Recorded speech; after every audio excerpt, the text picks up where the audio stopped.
mans sauc Ansis, un šis ir mans izglītojošais reps.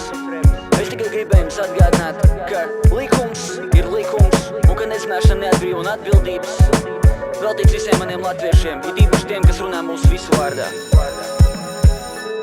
Labrīt, bērni, atļaujiet man šodien pastāstīt par valodu, kā tā pastāvīgi mainās un tiek pastāvīgi skalot. To nepazīst daudzi, bet jūsu spēkos ir to labot. Tā ir simbols, tāpat kā himna, ģerbonis un karogs. Tomēr tas no visiem četriem biežāk dabūt ciest, jo praksē valodas likumi mēdz salūst viegli. Tāpēc tad, kad tie, kam ir skaļas balss, to slauž, tu nesēdi klusu, jo pats esi daļa no tās tautas. Paskaties, kā ieņem augsts podestus un tribīnas ļaudis, kam balss valodā grotesks ir zinības. Un kad valodniekam radā politiķis migrēnu, tu dzirdi tālumā valodas policijas sirēnu. Kā jūs, cienījamais, attaisnosiet to, ka jūs esat pārkāpis valodas likumu? Es tikai pateicu, kad man nepatīk. Kā nevis kad? Vainīgs! Vainīgs! Tev būtu jāzina 2, 3, bet tu neprot vienu. It kā tavs augstais krēsls nebūtu pat metru no ielas. Nopietni. Ir simptomi, kurus var pamanīt ātri. Žargonismu lieka anglicismi, parazīt vārdi.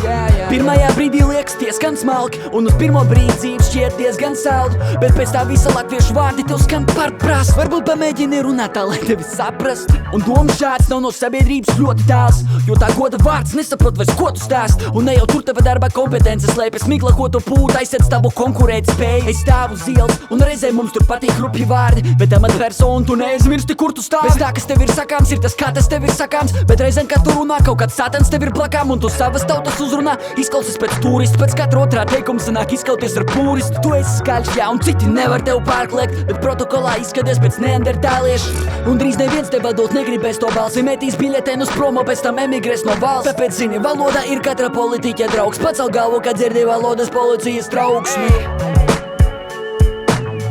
Sveiciens visiem, kas domā, ko runā. Un sveiciens visiem, kas runā, lai pateikt. Un nekad neaizmirstiet, valodas policija jūs vēro.